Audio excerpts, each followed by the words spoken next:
اعوذ باللہ من الشیطان الرجیم، بسم اللہ الرحمن الرحیم۔ السلام علیکم ناظرین، قائم ٹی وی کینیڈا کے پروگرام رخ کربلا کے ساتھ ذاکر اہل بیت سید محمد فہد زیدی حاضر خدمت۔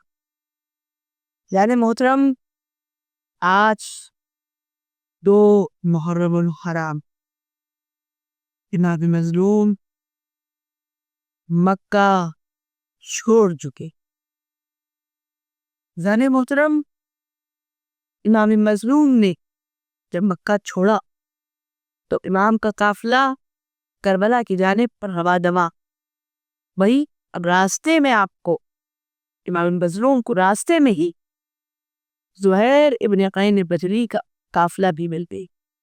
اچھا، ان کی کہانی بڑی عجیب کہانی۔ کیا کہانی؟ یہ ہے کہ جناب زہیر جنگ جمل میں قسم کھا چکے کہ اب کسی بھی ایسی جنگ کا حصہ نہیں بنیں گے کہ اس میں دونوں جانب مسلمان۔ لیکن ہزار محترم، جب انہیں پتہ چلا کہ فرزند رسول کا قافلہ جا رہا ہے تو انہیں معلوم تھا کہ فرزند رسول انہیں بھی قافلے میں جڑ جانے کی دعوت دے کے اور زہیر قافلے میں جڑنا چاہتے۔ اب زہیر کیا کرتی؟ امام کا قافلہ رک جاتا ہے، آپ اپنے قافلے کو چلنے کا حکم دے دیتے، اور جب قافلہ امام حسین کا روانہ ہوتا ہے تو آپ اٹھ جاتی۔ لیکن ایک مقام ایسا آیا کہ جس مقام پر اذان محترم دونوں قافلے، جناب زہیر کا قافلہ اور امام حسین کا قافلہ، آپس میں مل۔ جناب زہیر کا قافلہ بھی ٹھہرا ہوا، امام حسین کا قافلہ بھی ٹھہرا ہوا ہے۔ اب تو امام حسین کو معلوم پڑا کہ زہیر قافلہ بھی ہے۔ امام نے قاصد زہیر کے پاس کھٹوایا کہ زہیر امام کے پاس نہ گئے۔ زہیر امام کے پاس نہ گئے۔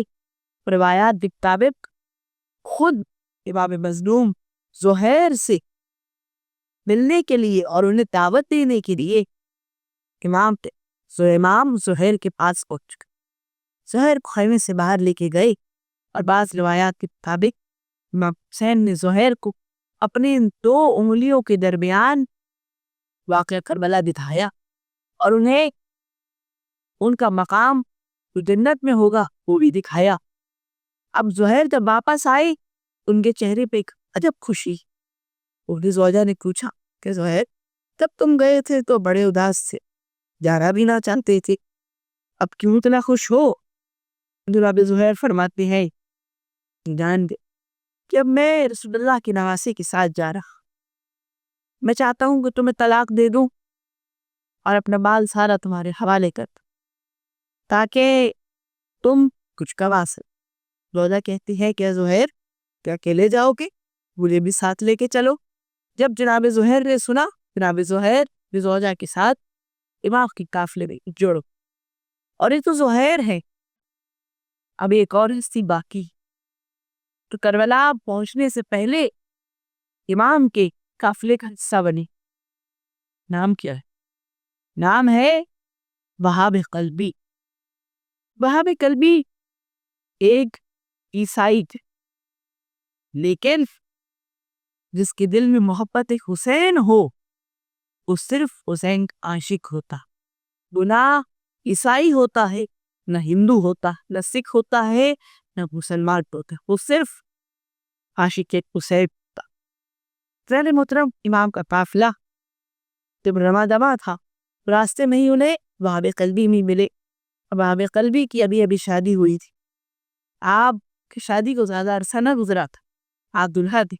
لیکن جب امام کا قافلہ آپ کو نظر آیا، وہ آپ بھی امام کے قافلے کا حصہ بن۔ میرا سلام ہے آپ کی والدہ پر، کہ جب آپ میدان میں گئے آپ کی جنگ لڑی، اور پھر جب آپ شہید ہو گئے، آپ کا سر عمر سعد نے آپ کی والدہ کی جانب یہ کہہ کے پھینکا کہ میری جانب سے تحفہ۔ تو آپ کی والدہ نے وہ سر واپس عمر سعد کی جانب پھینکا اور یہ کہہ کر پھینکا کہ جو ہم ایک بار حسین پہ صدقہ کر دیں، ہم اسے واپس نہیں دیں۔ عزیزان محترم، امام کا قافلہ ایک مقام پر جا کر ٹھہر گئے. اور وہ مقام کون سا ہے؟ وہ مقام ہے وہ کہ جہاں غلام کی اپنی سواری نے چلنے سے انکار کر دیا ہے. آپ کو قافلے والوں نے پوچھا کہ مولا آگے کیوں نہیں بڑھ رہے؟ مولا فرماتے ہی ٹھہر. کہا مولا ہماری منزل تو عراق ہے نا. مولا ہماری منزل تو عراق کوفہ ہے، آپ یہاں کیوں رک گئے؟ مولا فرماتے ہیں ہم چاہتے ہیں کہ یہی رک جا، کیونکہ یہی ہمارے قتل کا، کل ہمیں یہی قتل کر دیا جائے گا. امام نے ایک ضعیف کو بلایا، جو ضعیف امام کے سامنے سے گزر رہا تھا. امام نے اس ضعیف سے ایک سوال کہ ذرا اس سرزمین کا نام بتانا. کہا مولا اس سرزمین کو شیخ فلان بھی کہتی ہیں. کہا اور کوئی نام ہے؟ کہا مولا سندھ نوا بھی کہتی. کہا اور کوئی نام بتاؤ. کہا مولا آپ فوراً یہاں سے جائیے، اس سرزمین کو کربلا کہتے ہیں. مولا یہ مصیبتوں کی زمین ہے. مولا یہاں جو نبی آئے انہوں نے مصیبت اٹھا. جب نوح یہاں آئے تھے ان کی کشتی ٹگمگا گئی. مولا نے قافلے کو وہیں رک جانے کا حکم دیا. مولا فرماتی ہیں کہ اس سرزمین کے مالکوں کو بلاؤ، اس سرزمین جن کی ملکیت ہے انہیں بلایا جائے. بتایا کہ مولا اس سرزمین قبیلہ بنی اسد کی ملکیت ہے. جب آپ لیے جانا اور فرماتے ہیں کہ بنی اسد کے قبیلے والوں کو آؤ. بنی اسد کو بلایا گیا. قبیلہ بنی اسد امام کے پاس پہنچا. بزرگوں کو امام نے فرماتے ہیں کہ قبیلہ بنی اسد کے سرداروں مجھے اس سرزمین کی قیمت پتہ. کہ مولا اس سرزمین کی قیمت بس 60,000 دینار. نام بھی 60,000 دینار نکالے ان کے ہاتھ میں دیے. فرماتے ہیں کہ زمین میں نے خرید تو لی ہے لیکن اب میں زمین تمہیں خبا کرتا. جان لو کہ کل ہم قتل کر دیے جائیں. ہمارے چاہنے والے، ہمارے مومن، ہمارے عاشق اس سرزمین پر آئیں کہ ہمارے روزے تعمیر ہوتے. تمہارا کام بس اتنا ہے کہ تم ہمارے ان چاہنے والوں کی خدمت کر، وہ کی خواہشات کو پورا کر، ان کی مہمان نوازی کرنا. 3 دن اللہ فرماتے ہیں جب ہم کل قتل کر دیے جائیں گے تو پھر تم آنا اور ہم بے بورو کفن اس سرزمین پر پڑے ہوں گے تو تم ہمیں دفنا کر چلے جا. نا فرماتے اب اپنے قبیلے کی خواتین کو بلاؤ. خواتین کو بلایا، ان سے وصیت کی کہ اگر تمہارے مرد ہمیں دفن نہ کرے تم ہمیں دفن کر دینا. پھر بچوں کو بلایا، بچوں سے وصیت کہ بچوں اگر تمہارے ماں باپ ہمیں حکومت وقت کے خوف سے، ان کے ڈر سے دفن نہ کرے تو تم سارے کھیلتے کھیلتے آنا، ہماری لاش پر ایک مٹھی مٹی کی ڈالنا اور چلے جانا. زان محترم نبی سرزمین امام نے خرید لی. سرزمین اب حسین نے قبا بھی کر، حسین کو کوپتی کہ سرزمین پر خیمے نصب کی. اور عباس نے خیمے نصب کی ایک ٹھنڈی جگہ پر، جہاں پانی بھی تھا، درخت بھی تھے، ہوائیں بھی تھی. خیموں کو نصب کیا. لیکن جب فوج عسکریہ آئی، فوج عسکریہ نے کہا کہ اس مقام سے خیمے ہٹاؤ. یہاں یزید کی فوج اپنے خیمے لگائی. اور عباس نے اپنی تلوار بن نیام کی، ایک اپنی تلوار سے زمین پر خط کھینچا اور خط کھینچ کر کہتے ہیں سی میں ہمت ہے تو اس خط کو عبور کر کے دکھا. مولا حسین نے عباس کے سینے پہ ہاتھ رکھ کر مولا عباس کے پیچھے اور مانتے ہیں کہ عباس خیمے ہٹائے. اور اب جہاں اہل حرم کے خیمے وہ مقام ہے کہ جہاں دھوپ گرمی کے، جہاں ایک درخت بھی نہ ہے اور فراد بھی بہت دور. زین محترم شدید گرمی کا حالت. زین محترم امام کا قافلہ بھی کربلا میں رکا ہی تھا. کہ زیادہ محترم شمر بلعون، شمر ابن ذوالجوشن 4,000 افراد کے ساتھ کربلا میں فوج شیعہ سے چاپ. بی بی زینب نے پوچھا کہ بھائی کیا آپ کا کوئی دوست نہیں کہ جسے آپ کو لا سکے؟ ماں فرماتے ہیں کہ بہن زینب، ایک ایسا ہمارا دوست تو ہے کہ جو ہمارا بچپن کا دوست، جو کوفے کا دوست، کوفے میں رہتا، نام حبیب ابن مظاہر. بی بی زینب نے جناب حبیب کے بارے میں جانا. اب فرماتی ہے بھائی حسین تو آپ انہیں بھی بلائیے. امام حسین نے ایک خط لکھا. خط میں لکھا کہ حبیب، تمہارا بچپن کا دوست حسین ابن علی کربلا کے میدان تنہا. حسین کو فوج شیعہ نے ہر طرف سے، چاروں جانب سے گھیرے. حبیب، اے حبیب، میری مدد کو کوئی نہ ہے. حبیب، میں چاہتا ہوں کہ تم ہماری مدد کو ہو.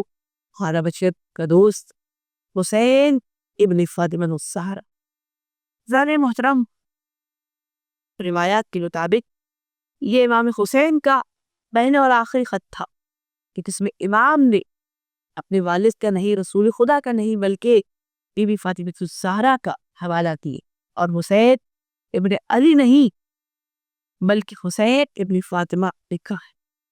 قزاد محترم،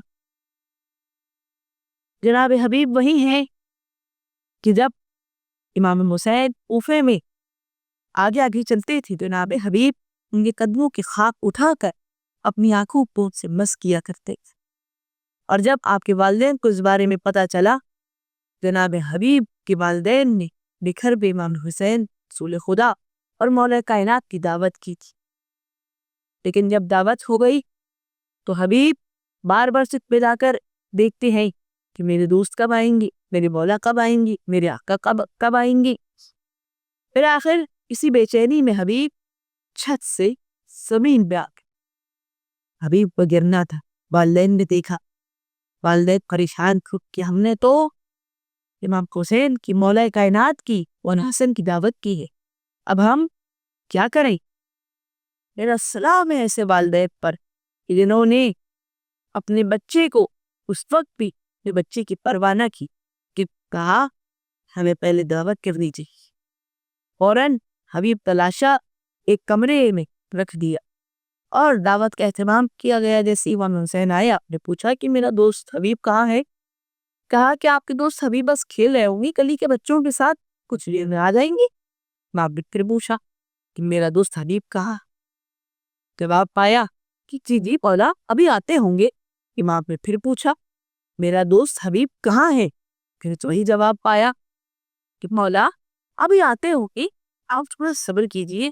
آپ نے تیسری مرتبہ پوچھا اور پھر وہی جواب پایا. آپ فرماتے ہیں کہ اب جب تک حبیب نہ آئیں گے میں کھانا نہ کھاؤں. اب حسین کھانا نہیں کھائیں گے تو حسن نہیں کھائیں گے، حسن نہیں کھائیں گے تو علی نہیں کھائیں گے.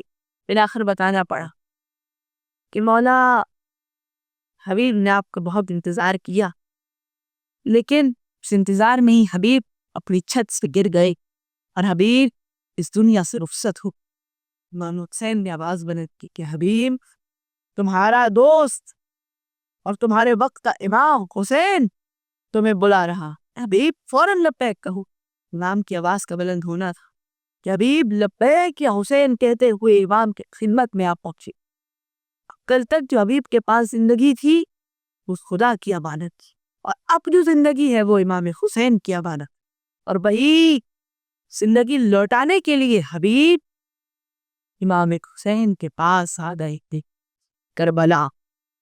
ارے تو حبیب نام کے قافلے میں ابو سماوا بھی، ابو سماوا جو امام کے قافلے میں سب سے ضعیف ترین شخص، رسول اللہ کے صحابی کہ رسول خدا مولا کائنات امام حسن تمام معصومین اپنی تمام بزم میں، اپنی محفلوں میں ہمیشہ تذکرہ کرتے تھے واقعہ کربلا کا. فرماتے تھے کہ اس وقت ان میں سے جو بھی ہو اس پر واجب ہے کہ وہ حسین کی نصرت کے لیے آگے بڑھے اور کربلا کے میدان میں حسین کی مدد کو جائے. جب رسول خدا کے صحابی کو پتہ چلا انہوں نے اپنی عمر کا لحاظ نہ کیا اور کیا آپ امام کی نصرت کے لیے کربلا کے میدان میں آ پہنچے، اور آپ کے اوپر ضعیفی کا عالم یہ تھا کہ آپ کی پھویں لٹک رہی تھی، آپ کی کمر کمان کی طرح چھپ گئی تھی، آپ نے اپنی کمر کپڑا باندھ لیا، آپ نے اپنی آنکھوں پہ رومال باندھ لی اپنی بھووں پہ تاکہ بھویں آنکھوں کے سامنے نہ آئے، اور اس بڑھاپے میں ضعیفی میں بھی جب آپ میدان میں گئے تو آپ نے 14 یزیدیوں کو، 14 دشمنان امام حسین کو قتل کی۔ سارے محترم ابو سلامہ سعید بھی موجود، کون سعید؟ وہی سعید کے دنوں نے امام کو یاد دلایا کہ امام وقت اذان ہو چکا، لیکن سعید کو ہی امام کے پیچھے نماز پڑھنا نصیب نہ ہوئی، اور جب نماز مکمل ہو گئی امام نے سعید کی جانب رخ کیا، جب سعید کو دیکھا تو سعید کے پورے جسم پر تیر ہی تیر، یہ ایسی جگہ نہ ہے کہ جہاں تیر نہ۔ امام نے یہ دیکھا تو امام نے سعید کا سر اپنی گود میں رکھ لیا، سعید کا سر اپنی گود میں رکھا۔ سعید نے مولا سے کہا کہ مولا ایک غم ہے کہ میں آپ کے پیچھے نماز نہ پڑھ سکا۔ مولا فرماتی ہے سعید یہ سب نماز پڑھنے والے لیکن تم نماز بچانے والے۔ نانے محترم تو وہ اصحاب ہیں کہ جو مختلف مقاموں سے، مختلف مقامات سے میں آپ کے ساتھ جڑتے رہے، یا رسول کے صحابی تھے یا غوث کائنات کے صحابی، لیکن ازان محترم ایک وہ بھی ہے کہ جو یزید کے لشکر کا سپہ سالار، جو یزید کے لشکر میں تھا، لیکن جب دل میں محبت حسین علیہ، یزید کا لشکر شوہرام کو ٹرم کدہ، اس سونے کے سکے، وہ ہیرے جواہرات، اس زمینے، وہ موتی، وہ دولت اسی سالار چبنے لگی۔ اس کا نام ہر، اور وہی خود جس نے امام کا رستہ روکا تھا، اور جب رستہ روکا تو امام فرماتے ہیں کہ ہر ہمیں جانے دو، اے ہر ہمیں ہماری منزل کی جانب جانے دو، اے ہر ہمیں نہ روک۔ لیکن ہر نے پھر بھی امام کا رستہ روکا اور امام کی نظام فرس میں ہاتھ ڈالا۔ نظام فرس میں ہاتھ ڈالنا تھا، امام کی زبان سے ایک کلمہ جاری ہوا، ہر تیری ماں تیرے ماتم میں بیٹھی۔ جب مولا نے فرمایا، ہر نے شرم سے اپنی نگاہوں کو چھپا۔ وہ ہر فرماتے ہیں کہ مولا اگر عراق میں کوئی اور مجھے یہ جملہ کہتا، بخدا قسم میں اسے یہ جملہ لوٹا دے کہ آپ فرزند رسول ہیں، آپ فرزند سیدہ ہیں، میں آپ کو جملہ نہیں لوٹا سکتا۔ یہی وہ ادب، یہی احترام تھا کہ جس نے ہر کو ہر سے ہر علیہ السلام بنا، کیونکہ بیمار مسیحا سے دوا پوچھ رہا تھا، بیمار مسیحا سے دوا پوچھ رہا تھا، جینے کی رہے حق میں ادا پوچھ رہا تھا، کرلے شے مظلوم کا رستہ نہیں روکا، پھٹکا ہوا راہی تھا پتہ پوچھ رہا تھا۔